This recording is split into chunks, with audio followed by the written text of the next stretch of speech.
Dans le cabinet du docteur Kleinberg, écoutez, on va faire ça en téléconsultation. Les consultations s'enchaînent. J'ai appelé le docteur ce matin et puis il m'a dit de passer en consultation. Des rendez-vous donnés au compte-gouttes, uniquement pour les patients qui semblent présenter les symptômes du Covid-19. C'est le cas de Victor qui patiente avec sa mère, anxieuse, devant la porte du médecin.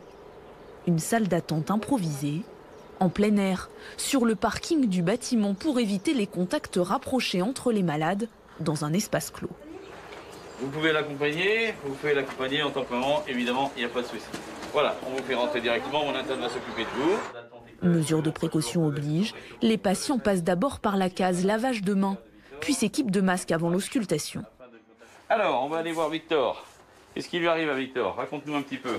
Disons que j'ai beaucoup mal au bronche quand je tousse, oui, de temps en temps. Et chaque fois que je respire ou que j'avale, j'ai aussi mal à la gorge.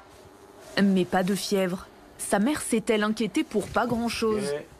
En tout cas, le docteur Kleinberg le renvoie chez lui avec un sirop pour la toux et du paracétamol.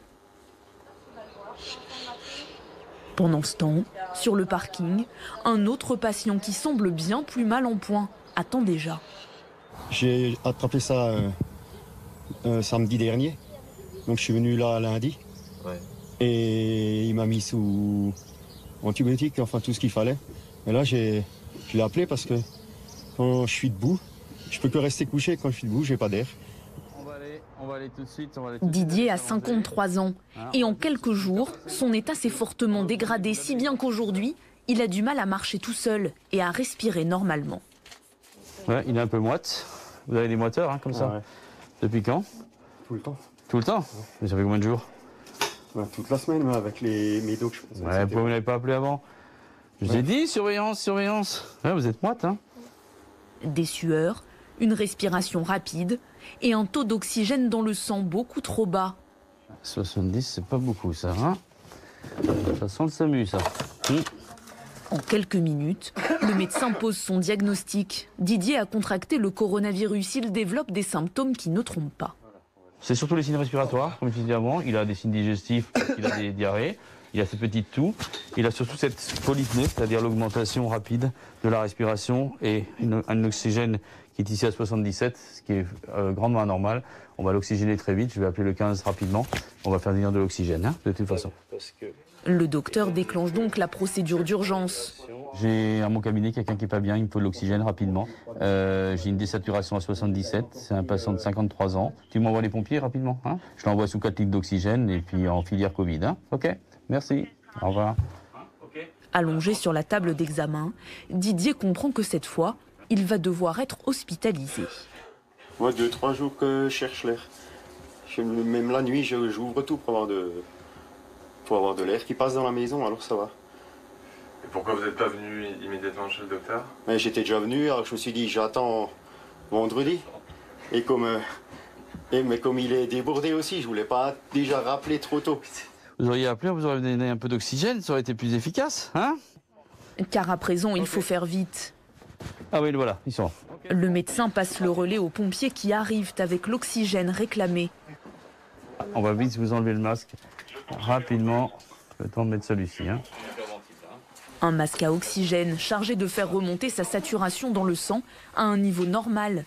Les effets se font vite ressentir. Parfait, 94, ça c'est le chiffre qu'il faut atteindre pour être à peu près stabilisé. Après quelques minutes à peine de soins, Didier retrouve des couleurs et un rythme respiratoire plus calme. Comment vous vous sentez? Mieux? La respiration va mieux? Ça change la vie, hein? Bon, ben voilà.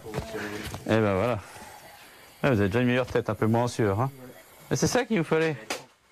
Une fois stabilisé, les pompiers l'emmènent direction l'hôpital de Mulhouse pour une surveillance accrue et une prise en charge adaptée.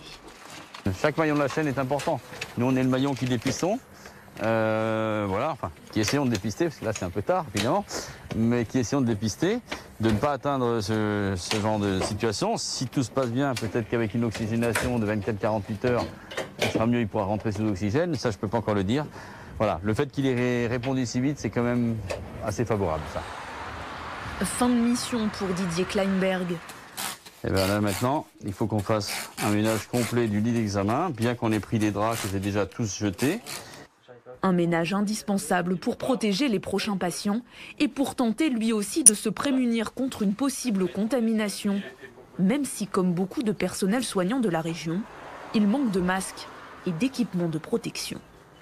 Et c'est vrai que là, on a l'impression de, comme je l'avais dit, de partir un peu tout nu au fond, quoi. C'est ça, hein, vous voyez, là on n'a pas eu le temps de réagir, j'ai même pas eu le temps de mettre un masque FFP2, j'en ai encore un l'un ou l'autre.